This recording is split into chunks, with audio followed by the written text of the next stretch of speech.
The Galactic Council chamber had never been this quiet. Hundreds of alien leaders sat in tall silver seats that rose in wide circles around the center floor. The ceiling was high and bright, glowing with soft white light. Holographic screens floated in the air, showing star maps and battle reports. But today, the screen showed something else. Burned cities, broken ships, dead civilians.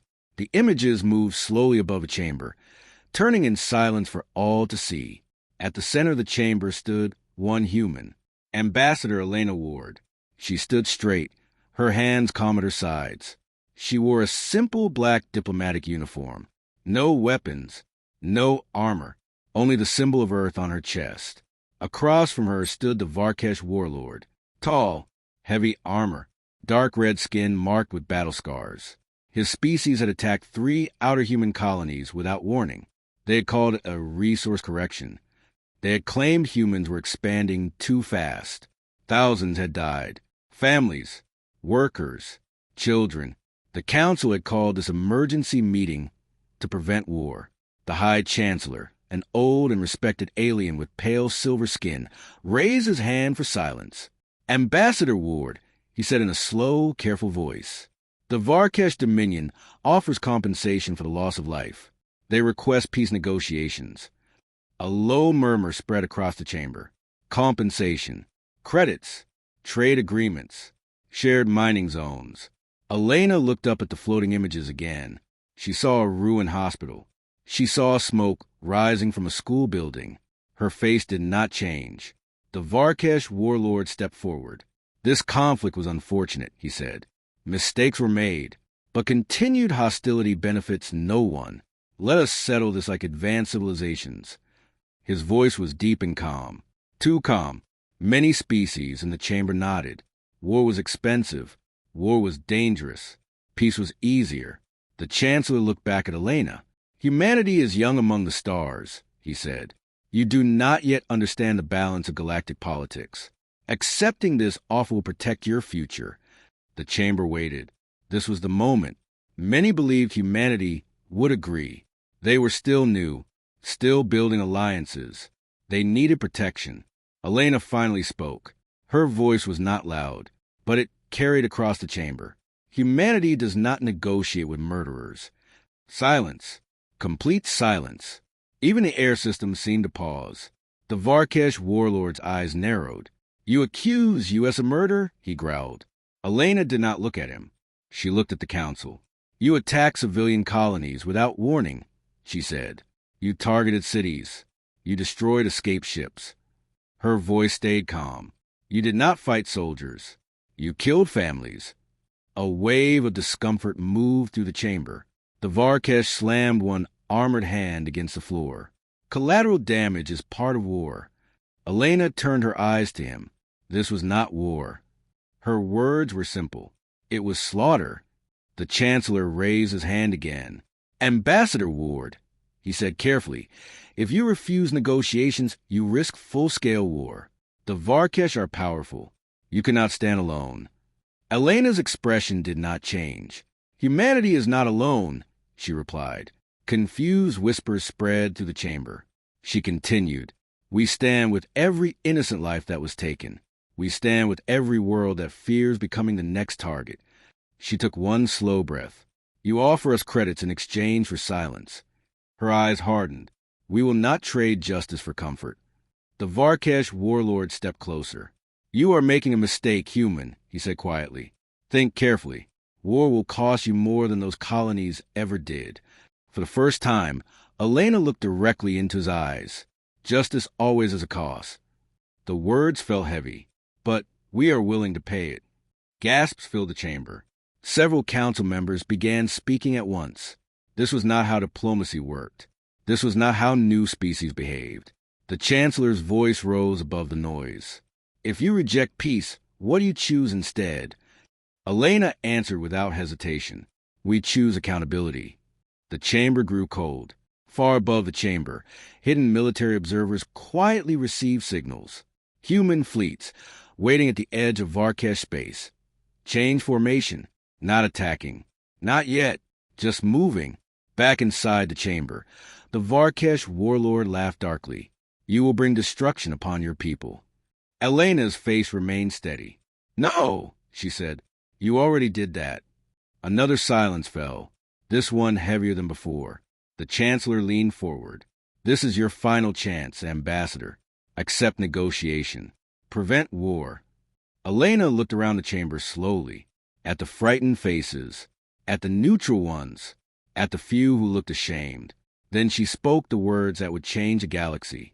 Humanity will not negotiate with those who murder civilians. Each word was clear. We demand the surrender of the commanders responsible for the colony attacks. Shock rippled through the council. Demand? From a young species? The Varkesh warlord's voice turned sharp. Never. Elena gave a small nod. Then this meeting is over. She turned her back on the Galactic Council. No bow. No final speech. She simply walked toward the exit. The sound of her footsteps echoed across the silent chamber. Step, step, step. No one stopped her. No one spoke. The doors opened. As she walked out, distant alerts quietly began flashing across galactic monitoring stations. Human fleets were advancing. Slow, organized, precise. Inside the chamber, the High Chancellor whispered to himself, they did not come here to seek peace. An elder species beside him replied softly, no, they came to draw a line. Far beyond the council station, thousands of human ships moved like a single calm wave through the dark, not rushing, not angry, just certain. And for the first time since humanity had joined the galactic stage, the entire galaxy felt afraid, because the humans had not shouted, they had not threatened, they had simply refused. And sometimes refusal is more powerful than war. The chamber did not calm down after the human refused. It became worse. Voices rose from every side of the circular hall. Alien delegates stood from their floating seats. Lights above the chamber shifted from soft blue to sharp white, as if even the building itself felt the tension. At the center of it all stood Ambassador Elena Reyes. She did not move. She did not look afraid. The High Speaker of the Galactic Council struck the silver staff against the floor. The sound echoed like thunder. Order! The High Speaker commanded. Slowly, the noise faded. The tall being turned toward Elena. His long, pale face showed disbelief. Ambassador Reyes, he said carefully, you understand the danger of your decision? Elena kept her hands behind her back. Yes, she replied in a calm voice. A murmur moved across the chamber again. The High Speaker continued. The Carvex Dominion controls 12 war fleets. They have destroyed 3 systems. Millions are dead. If Earth refuses to negotiate, the Dominion will see it as an act of war. Elena's eyes did not shift. Earth already sees it as war, she answered. Silence. The words landed heavy in the air. Across the chamber, a tall, insect-like delegate clicked its sharp claws together. You are a young species, it hissed. You do not understand balance. Sometimes peace requires compromise. Elena turned her head slightly toward the creature. Peace with murderers is not peace, she said. It is surrender. Several council members looked uncomfortable. Others looked angry. The High Speaker leaned forward. The Dominion has offered terms. They will stop attacking outer colonies if the Council recognizes their claim over disputed sectors. Disputed? Elena repeated quietly. Those sectors were living worlds. The High Speaker hesitated. Yes, he admitted. Elena stepped forward one small step. My people studied your history before we joined this council, she said. We learned that many of you survived terrible wars. You swore to never allow such destruction again. Her voice remained steady, but stronger now. And yet you sit here, ready to reward those who kill without mercy. The chamber felt smaller. A reptilian delegate slammed its fist against its desk. You speak boldly for a species with only one fleet beyond its home system. Elena turned toward it. Yes, she said. We have one fleet. She paused. But it does not run. The words echoed. The meaning was clear. The council members exchanged uneasy looks. Humans had only recently joined the galactic community. They were new, unpredictable, different. They did not think like other species. The high speaker's voice grew softer. Ambassador, if Earth refuses to join negotiations, the Council cannot protect you. Elena nodded slowly. We are not asking for protection. The chamber grew silent again. We are asking for justice. At the outer edge of the hall, a holographic image appeared. It showed burning cities, broken ships floating in space, refugees escaping in small transport crafts. These were not military targets. Elena said quietly, these were families. The images faded. No one spoke. The high speaker closed his eyes for a long moment. You risk your planet, he said finally. You risk extinction. Elena answered without hesitation. Extinction is better than becoming cowards. A sharp intake of breath spread through the chamber. That word hit harder than any weapon. Cowards. The Council had kept peace for centuries through negotiation and careful balance. But that balance often meant looking away from crimes too big to stop. Humans did not look away. The insect delegate spoke again. If the Dominion attacks Earth, do not expect us to send fleets. Elena nodded. We do not. The high speaker's staff struck the floor again. This session is suspended, he announced. We will reconvene in 12 standard hours. The chamber lights dimmed. Delegates began to leave, whispering to each other. Some glanced at Elena with anger, others with curiosity, a few with something else. Respect. Elena walked toward the exit corridor. Her 2 security officers followed closely. Inside the quiet hallway, the noise of the chamber faded. One of the officers, Commander Malik, finally spoke. Ma'am, Earth Command is asking for an update. She nodded, patched them through. A small hologram appeared beside her. Admiral Sato's face formed in blue light. We saw the broadcast, he said. You held your ground. Elena allowed herself a small breath. Yes. The Council? Divided, she answered, afraid. The Admiral's eyes hardened. The Dominion fleet has changed course. Elena stopped walking. Toward Earth, she asked. Yes. Silence filled the hallway.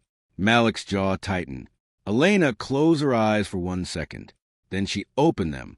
How long? She asked. 3 weeks, Admiral Sato replied. Maybe less. Elena nodded slowly. Then we prepare. The Admiral studied her face. No regrets, he asked.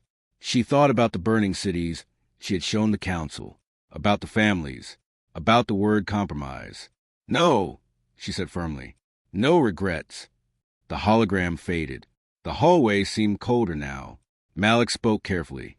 Ma'am, the Council may blame us if this becomes a full war. Elena looked ahead, her voice calm again. History will decide who is to blame.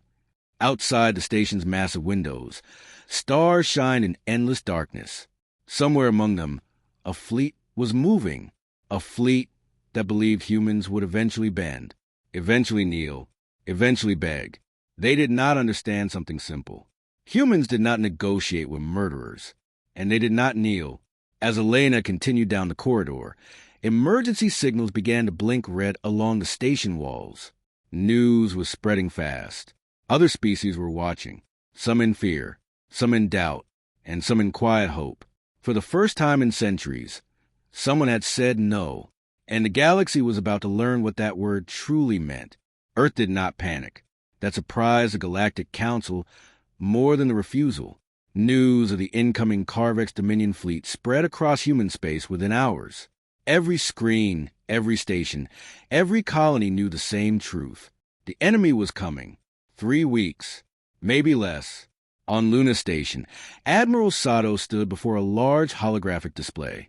Red markers moved slowly across the star map. Each red mark was a Dominion warship. There were many. Behind him stood captains, commanders, and civilian leaders. No one spoke loudly. No one shouted. They simply listened. The Dominion fleet is moving in tight formation, Sato said. They are confident. They believe we will surrender before they arrive. A faint smile crossed his face. They do not know us. Across Earth's orbit, shipyards work without rest. Sparks flew in silent space as repair drones fixed hull plates. Supply ships carried ammunition and fuel from Mars and Titan. Humanity's single deep space fleet gathered near Jupiter. It was not the largest fleet in the galaxy, not the most advanced, but it was ready on the bridge of the battleship Resolute. Captain Amina Rahman watched as crews loaded the final missile banks. Her first officer looked uneasy. "Ma'am," he said quietly, "the Dominion has destroyed fleets twice our size." Amina nodded. "Yes. Then why do I feel like we are not afraid?" She looked at the massive planet below them, swirling with storms. "Because fear is not the same as surrender," she answered. Far away, inside Dominion space, Supreme Warlord Kravith observed the same star map. His tall, armored body stood motionless. His species valued strength above all else. Mercy was weakness. Negotiation was a tool to control the weak. And humans were weak. They refused talks? Kravith asked. "Yes." Supreme Warlord, his advisor, replied. They rejected the Council's request for negotiation. Kravith's glowing eyes narrowed. "Good," he said. "Then we will make an example of them." He turned toward his fleet commanders.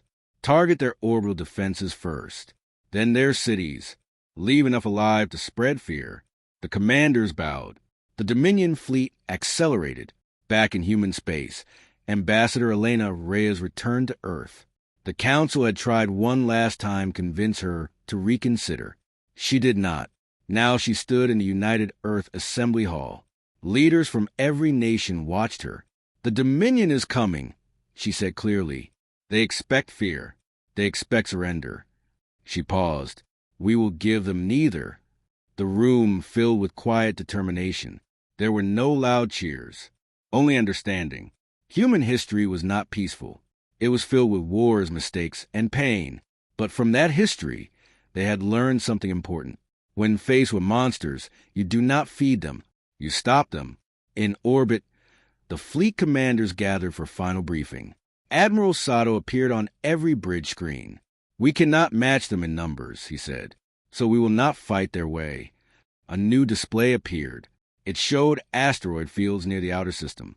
"We draw them here," Sato explained. "Force them to break formation. Use the environment. Hit supply ships first. Isolate their command vessels." Captain Amina studied the plan. It was risky, very risky. But humans had always been good at one thing: improvising. 3 days later, long-range sensors detected the first Dominion scout ships entering the outer system. The alert spread instantly. On Earth, people looked up at the sky, though they could not see the enemy. On Mars, workers paused in their tunnels. On Titan, mining crews watched silent screens. No riots, no mass panic, just waiting.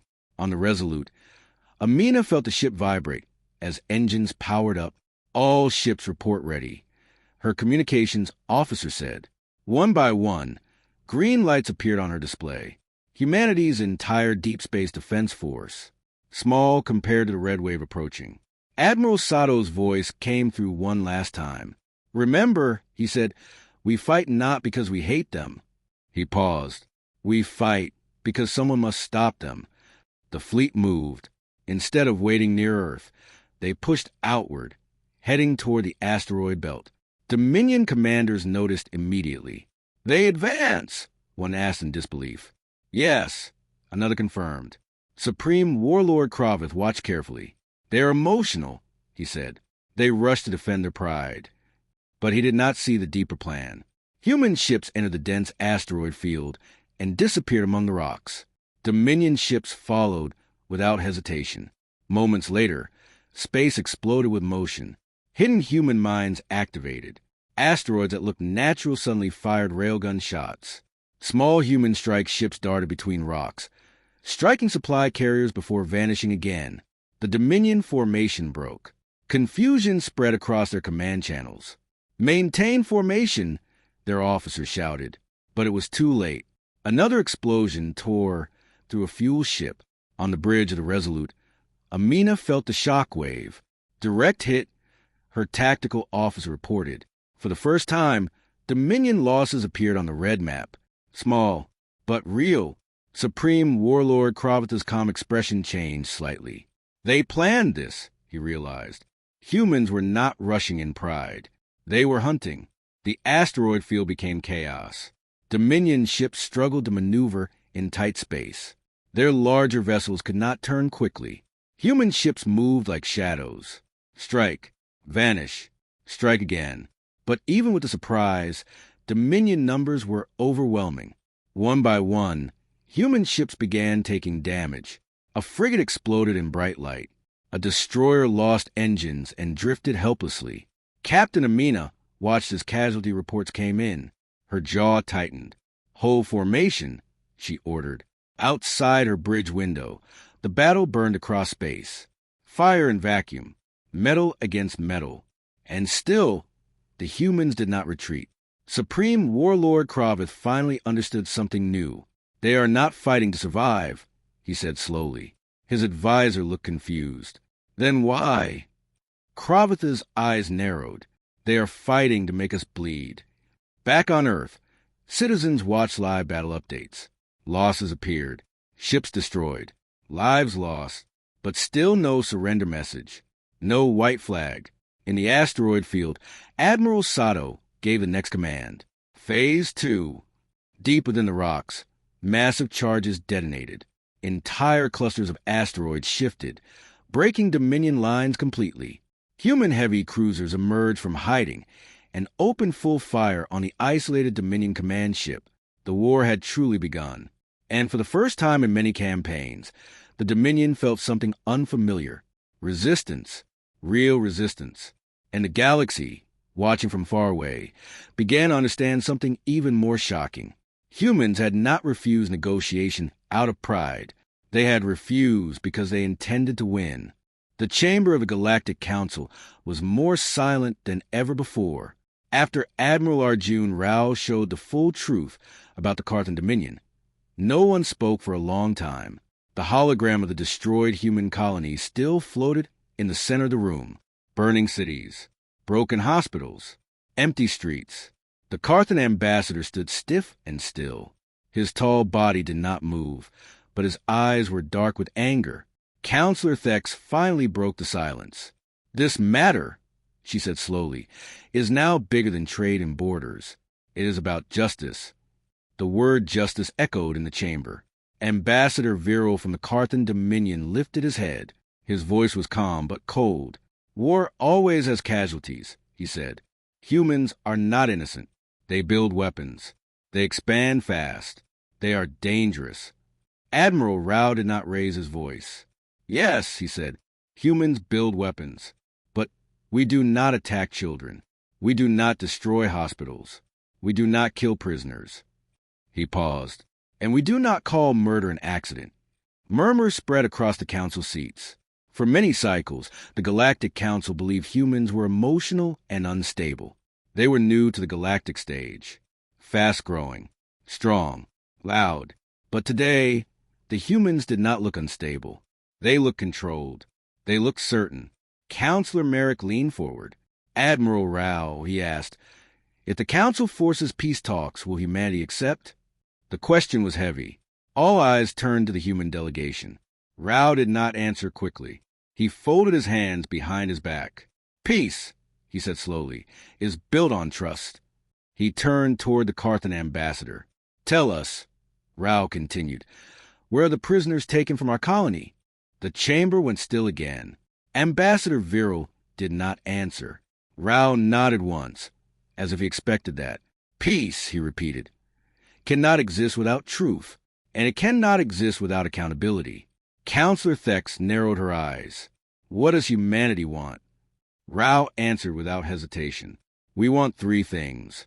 He raised one finger. "First, the return of every human prisoner. A second finger. Second, full access to investigate the attack. A third finger. Third, public admission of responsibility." Gasps filled the chamber. Public admission? No empire had ever been forced to admit guilt in front of the entire council. Ambassador Viral's voice turned sharp. "You ask us to humiliate our dominion." Rao looked directly at him. "You humiliated yourselves when you attacked civilians." The Carthan ambassador stepped forward. "You dare speak to us of honor?" he hissed. "Your species is young. You think your morals are universal?" Rao did not flinch. No, he said. We know they are not. That is why we choose them. The words confused many in the chamber. Rao continued. Humanity is not perfect. We have made terrible mistakes in our past. Wars, greed, cruelty. The council listened closely. But we learned something. Rao said, if you allow murder to become normal, it spreads. If you excuse it once it returns. He turned slowly, making eye contact with many species. If we sit at a table with those who slaughter civilians and call it strategy, we teach the galaxy that there is no line. He paused. And humanity will not live in a galaxy without lines. Those words stayed in the air. Counselor Merrick spoke again. If the Dominion refuses these terms, what will humanity do? Everyone knew the real meaning of that question. Rao answered calmly. Then we will act alone. The chamber reacted strongly this time. You threaten war? Someone shouted. Rao shook his head. We do not threaten, he said. We inform. The difference was clear. He tapped his console, and another image appeared. Not a burning colony, but a human fleet. Hundreds of ships. Silent. Organized. Waiting in deep space near Carthan territory. Not attacking. Waiting. We did not bring this fleet to invade, Rao explained. We brought it to show that we are not helpless. The Carthan ambassador looked shaken for the first time. Counselor Thex looked at the fleet numbers. You mobilized this in secret? Rao nodded. After the attack. How long? She asked. For days. The chamber gasped again. For days to gather such power. Humanity was faster than anyone realized. But still they had not attacked. That fact changed everything. Counselor Thex spoke carefully. You had the power to strike back, yet you came here first. Yes, Rao said. Why? Rao's answer was simple. Because strength without rules becomes tyranny. The council members exchanged looks. The Carthan ambassador tried one last time. You will destroy the stability of this galaxy, Viral warned. If you refuse to negotiate, every conflict will turn into total war. Rao shook his head slowly. No, he said. If we accept negotiation without justice, every conflict will turn into slaughter. Silence. Deep silence. Then something unexpected happened. A small voice spoke from the outer ring of the chamber. It was Ambassador Lyra of the Veil Union, a quiet species that rarely interfered in major politics. We support the human conditions, she said. The chamber turned toward her. She continued, her voice soft but firm. If we allow this attack to pass without consequences, none of us are safe. Another light turned on. Then another. One by one, smaller species began to show support. They had always feared the large empires. They had always worried that one day they would be the next target. Humanity was doing what none of them had dared to do. Draw a line. Counselor Merrick looked around the chamber. The balance of power was shifting. Ambassador Viral saw it too. This is manipulation, he growled. Rao shook his head. This is choice. The council leader rose from her central seat. This session will recess, she declared. The council will vote within one cycle. Guard began to move. Delegates stood and whispered urgently. As Admiral Rao turned to leave, Ambassador Viral spoke one last time. You think you are strong because you refuse to bend, the Carthan said. Rao stopped but did not turn around. No, he replied quietly. We are strong because we know when not to bend. Then he walked out of the chamber. Behind him, the future of the galaxy was hanging on a single decision. Would the council choose comfort and silence? Or would they stand beside the species that refuse to shake hands with murderers? Outside the station, the human fleet remained still, waiting, not for revenge, but for justice. The next cycle came faster than anyone expected. Across the galaxy, news networks waited. Trade ships slowed their routes. Military fleets adjusted positions quietly. Every major power watched the Galactic Council station. Inside the great chamber, the seats filled one by one. No one spoke loudly today. The air felt heavy. Admiral Arjun Rao stood again in the human section. His uniform was simple. No medals, no decorations, just a symbol of Earth on his shoulder. Across the chamber, Ambassador Viral of the Carthan Dominion stood tall and still, but his eyes moved often now. He was watching the smaller species, watching the ones who had spoken yesterday. Counselor Thex activated the central platform. "This session resumes," she announced. "Today we vote on the human proposal." A large holographic screen appeared above the chamber. 3 conditions floated in clear letters. Return of all human prisoners. Full independent investigation of the attack. Public admission of responsibility by the Carthan Dominion. Murmurs filled the hall again. Counselor Merrick spoke. "The vote will determine if these conditions become official council demand." Ambassador Viral raised his hand. "The Dominion rejects this unfair pressure," he said. "We will not admit to crimes we did not commit." Admiral Rao did not respond. He simply waited. The vote began. One by one, lights appeared next to each species name. Green for support, red for rejection, yellow for abstain. At first, the largest empires voted red. They feared change. They feared weakening a major military power like the Carthans. But then something unexpected happened.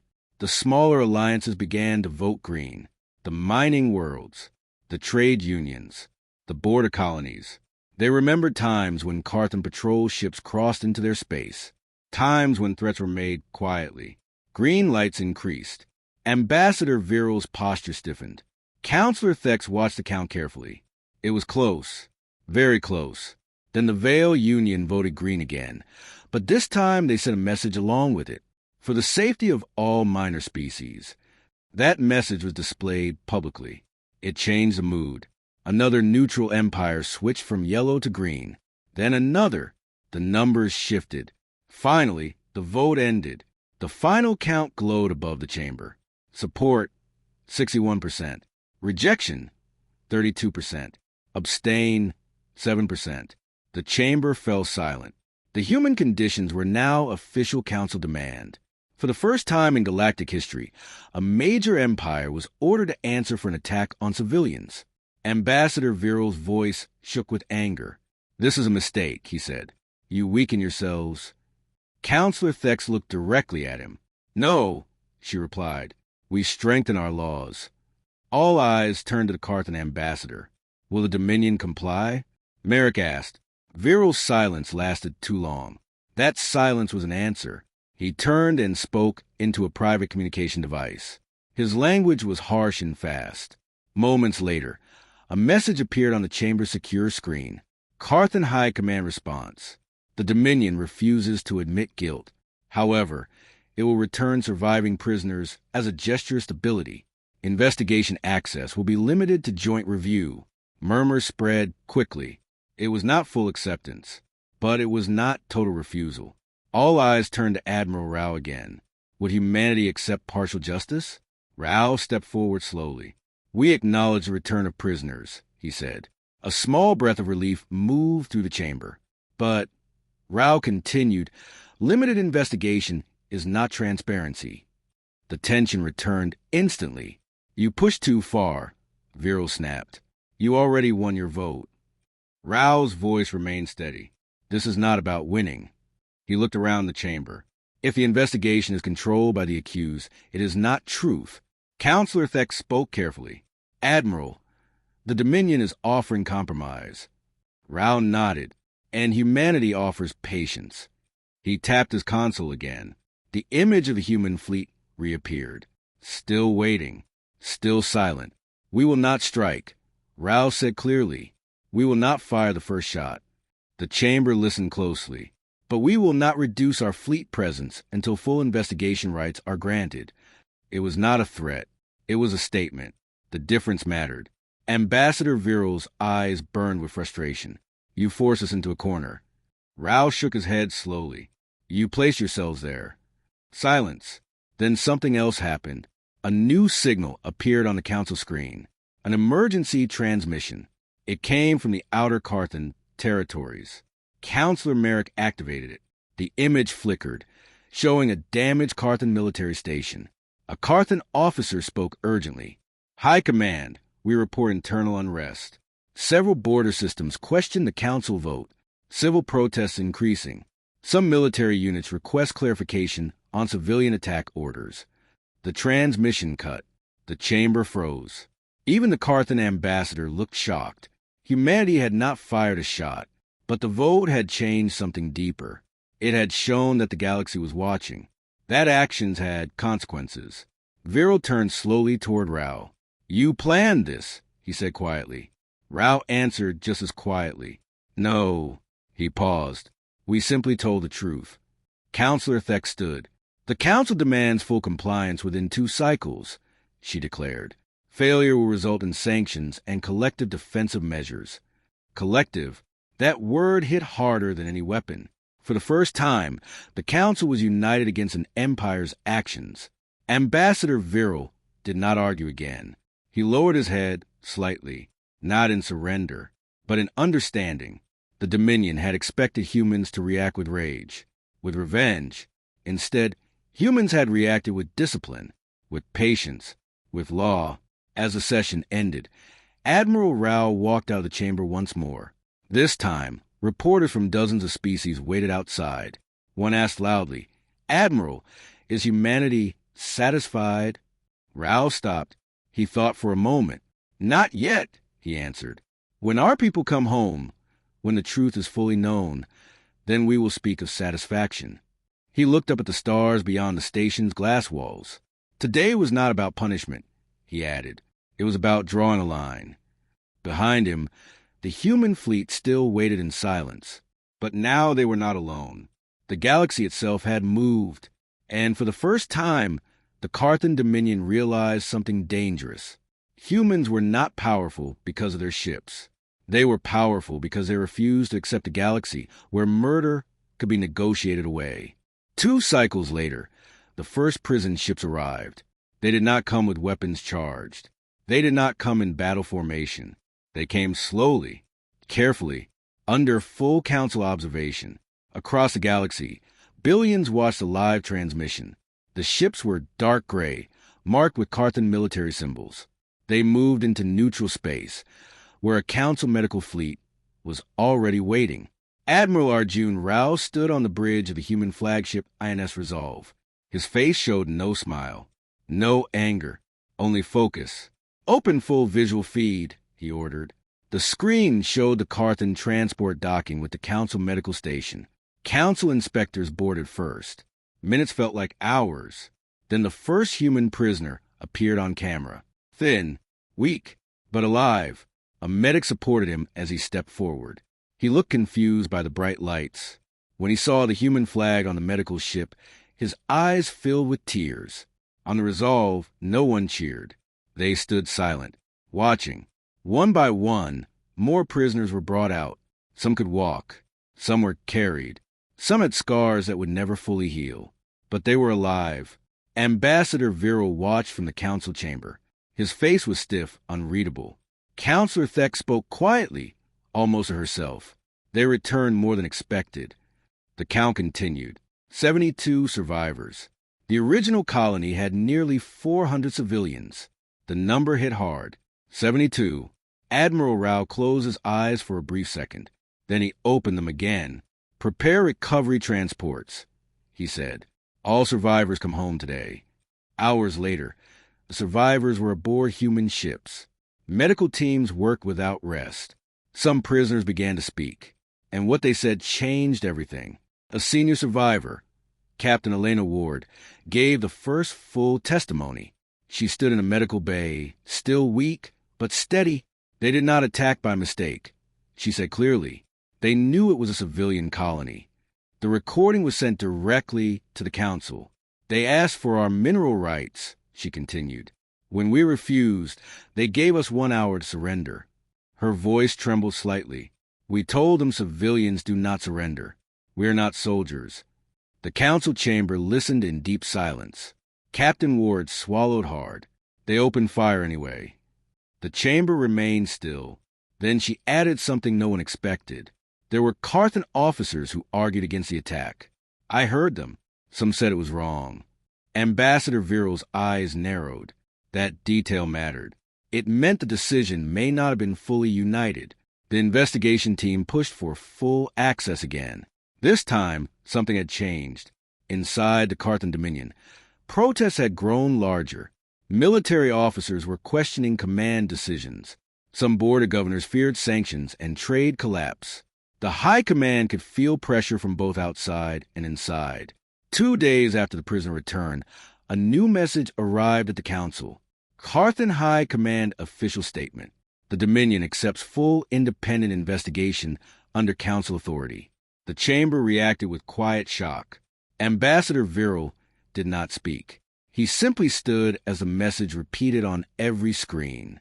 Humanity had not attacked. They had not threatened destruction. They had waited, and the pressure of truth had done the rest. Admiral Rao arrived at the council chamber once more. This time, there was no fleet display behind him, only the symbol of Earth. Counselor Merrick addressed him directly. The Dominion has agreed to full investigation. Sanctions are paused pending results. Rao nodded. This is acceptable. The Carthan ambassador finally spoke. The Dominion will cooperate, Viral said, voice tight. But understand this, our internal matters are complex. Rao looked at him calmly. Justice often is. Over the next several cycles, investigation teams uncovered internal communications, orders, tactical logs, recordings. The truth became clear. A small group within Carthan High Command had authorized a strike, believing humanity would respond with rage and give the Dominion reason for wider war. They had misjudged. Completely. Instead of rage, they met discipline. Instead of chaos, they met unity. Instead of revenge, they met law. When the final report was presented, the council chamber was full beyond capacity. Counselor Thex read the conclusion. The attack on the human colony was deliberate. It violated multiple council treaties. Responsibility lies with High Commander Varric and associated officers. Gasps spread across the chamber. High Commander Varric had been one of the most respected military leaders in the Dominion. Ambassador Viral closed his eyes slowly. Inside the Dominion, arrests had already begun. Varric and several officers were detained by their own government. The Dominion had chosen stability over pride. For the first time in history, a major empire publicly admitted wrongdoing before the council. Ambassador Viral stood and spoke clearly. The Carthan Dominion accepts responsibility for the actions of those officers. We offer formal apology to humanity and to the council. The word apology echoed through the chamber. Admiral Rao stepped forward. Human reporters held their breath. He looked directly at Viral. Humanity accepts the apology, he said. The chamber reacted with surprise again. But acceptance, Rao continued, does not mean forgetting. He paused. We will rebuild our colony. We will remember those lost. And we will continue to defend the line we drew. Counselor Merrick leaned forward. And what line is that, Admiral? Rao answered without hesitation. That civilians are not bargaining tools. Silence. Then something rare happened. Several council members began to tap their desks softly in respect. Not loud, not dramatic, but meaningful. Outside the station, the human fleet began to withdraw slowly, not in defeat, not in fear, but in quiet confidence. The galaxy had seen something new, a species strong enough to fight, but stronger because it chose when not to. On Earth, families welcomed survivors home. Candles were lit for those who did not return. And in the Galactic Council archives, a new doctrine was recorded. No negotiation without accountability. No peace without truth. And across the stars, other empires took note. Humans did not bargain with murderers. They made murderers answer. And that changed the galaxy forever.